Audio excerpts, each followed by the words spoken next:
আজ সকালে একজনের ডাকে ঘুম ভেঙে গেল। তারপর দরজা খুলে দেখি যে বাগানের মধ্যে একটা শামুক বসে আমাকে ডাকছে। তো বলছে যে, "দাদা, সামনে তো আমার বান্ধবীর বিয়ে। তো তুমি একটু প্লিজ সুন্দর করে আমাকে সাজিয়ে দাও।"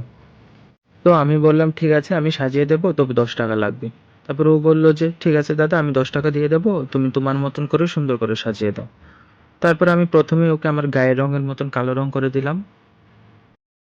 তারপরে কালো রঙের উপর ছোট, ছোট ডট দিয়ে সাজানোর চেষ্টা করলাম। দেখি কেমন লাগে ওকে।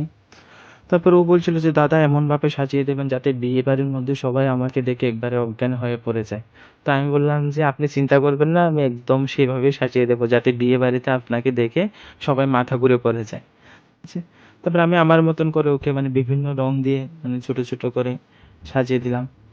তারপর খুব সুন্দরই লাগছিল, এত খারাপ লাগছিল না। ভালোই লাগছিল দেখতে। তো বন্ধুরা, আপনারাও যদি এরকম আপনাদের গায়ের মধ্যে রং করতে চান তাহলে অবশ্যই আমার সাথে যোগাযোগ করবেন।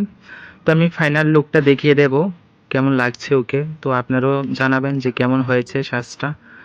ওই যে বলে না, খেতে পেলে শুতে চায়, তো আমিও একবারে সুন্দর করে সাজানোর পরেও একবারে আমার হাতের উপর উঠে বসে গেছে। তো বলো কেমন হয়েছে? তারপর ও খুশি হয়ে আমাকে ৳10 জায়গায় ৳20 দিল। তো আমিও খুশি হলাম। তো আপনাদের কেমন লেগেছে কাজটি আমাকে অবশ্যই জানাবে কমেন্টে। আশা করি সকলেরই ভালো লেগেছে।